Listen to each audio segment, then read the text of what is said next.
Stay connected to the world around you. KPBS brings you trusted news, compelling stories, and in-depth reporting every day. Wherever life takes you, KPBS is here, on the radio, online, and on the go. Discover more at kpbs.org.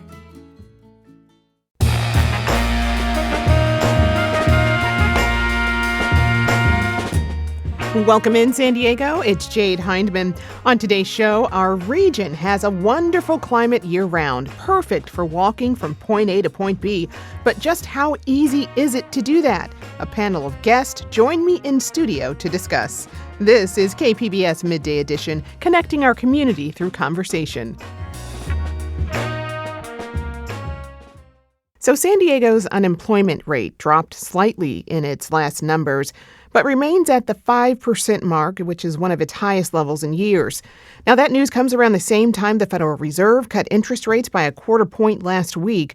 So how do these two things connect? Here to tell us more is San Diego's current economic policy, and outlook is Daniel Enemark. He is the chief economist at the Policy and Innovation Center. Daniel, welcome back to Midday Edition. Thanks for having me. So glad to have you here. So you say one of the big economic stories for 2025 is unemployment. People are searching for jobs. There just aren't enough to go around. So what's the general reason for why that is? And what's the current situation here in our region? Great questions. Anytime we're looking at a big aggregate thing like unemployment, there's tons of contributing factors. And so it's hard to narrow it down to say, well, it's because of this or that one thing that unemployment's going up. And these things are cyclical. But as a general rule, I would say when the current administration came in, they proposed a number of policies that were not great for employment. So we saw, for example, tariffs, right? Tariffs are going to make things more expensive. It's, we focus on, could we bring more manufacturing jobs to the United States? But for every one company that is going to produce steel in the United States, there might be 50 companies that were using inexpensive steel that's being imported to build products that they can make money on, right? And so with the implementation of tariffs, you see that it's just harder to make things that are affordable for your customers, right? So a lot of businesses closing, that kind of thing.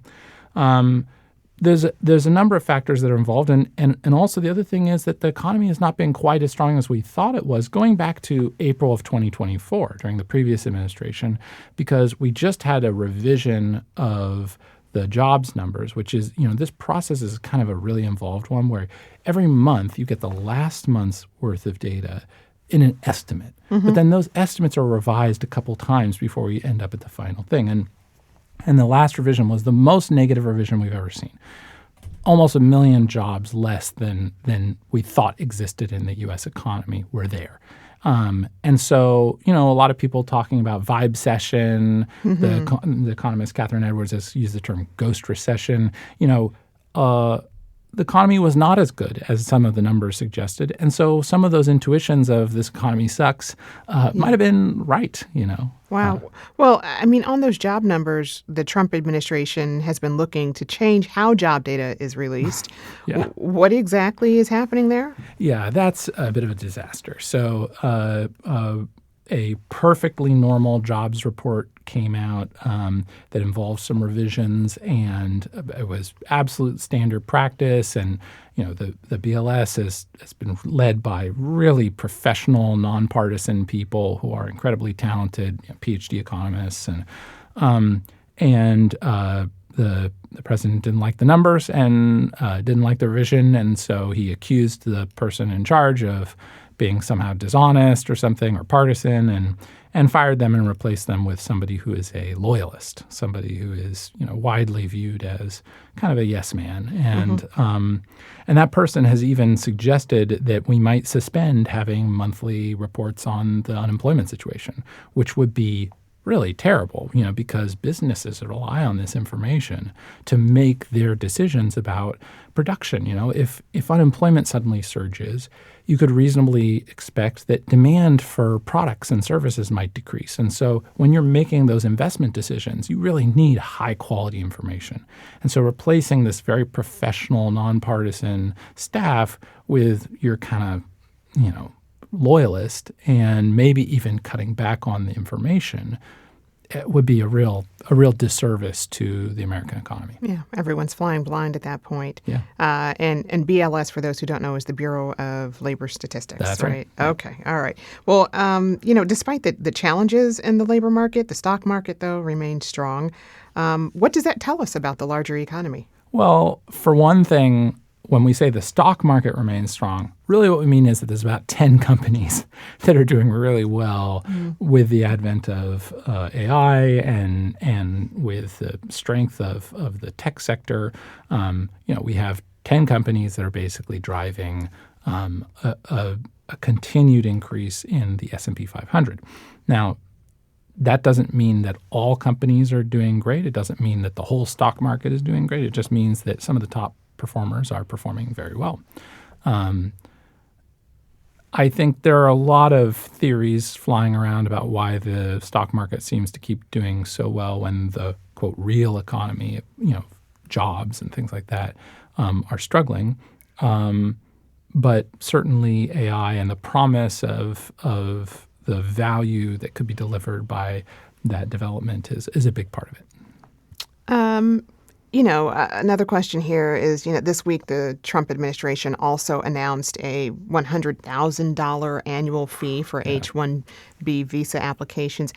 Can you explain what that is, the H-1B visa, and how that could change our economy here in San Diego? Yeah. So if you want to bring in somebody who's really talented, who is not a U.S. citizen, and you want to have them come in, or even a permanent resident, you want to have them come in and work with your company to do something that you might struggle to find people locally who could do, you get them an H-1B visa. And it's a really great program. The United States benefits in a way that no other country in the history of the world has benefited from, which is that we are a place that people all over the world want to be. The best and the brightest around the world want to come here for our top-tier, higher education opportunities, for our world's largest economy. All of that draws people to the United States, and we have the opportunity to kind of take the best and brightest, the cream of the crop from around the world, and invite them into the United States to help us grow our economy. And, a lot of people say we should staple a green card to every master's degree and PhD that we had, issue for people who are coming here for these kinds of advanced training who could do really high productivity work. By increasing the cost of the H-1B visa, we're discouraging companies from being able to bring in those best and brightest from around the world. And I think that's too bad.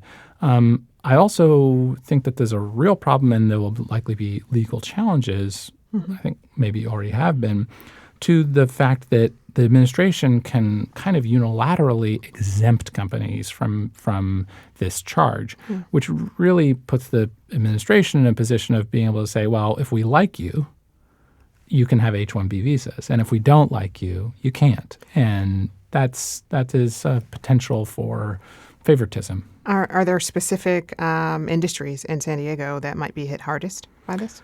That's a great question. One I maybe don't know off the top of my head. I would say certainly, biotech is one of our leading, really highly technical industries or sectors, and certainly we have a lot of foreign-born workers in that field. So that could be one of the highest hit. But one of the things that's so unique about San Diego is that we live right on the border. And what that means is there is this nearby region that has a significantly lower cost of labor. And then we have this region that's got incredibly high education, and we can partner with them to produce things like medical devices and things like that. And quickly, Federal Reserve lowered interest rates by a quarter point. Will that move the needle here on our high unemployment and also high inflation at all? Well, the phrase that they use is long and variable lags, meaning the time that it takes for monetary policy to work its way through the economy and encourage more employment and all that. It takes a long time, and it takes a variable amount of time. So it's very difficult to predict how long it'll take for that change. Now, it's also a small change. We expect a couple more changes, more decreases in this year and the next. So it's a good thing, but it will, at least for unemployment, but it will take time to work its way through the economy, and it's very difficult to predict how long. Oh, boy. Well, I've been speaking with Daniel Enemark, Chief Economist at the Policy and Innovation Center. Daniel, as always, thank you for stopping in, and thanks for your insight. Thanks for having me.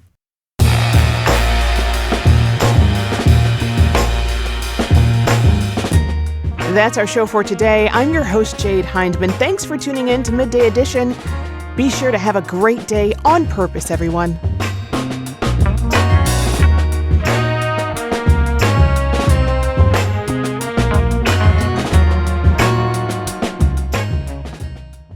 KPBS On Demand is supported by Parks California in partnership with California State Parks presents Arts in California Parks, a program offering interactive arts and cultural events in parks throughout the state. Event info at parkscalifornia.org/arts.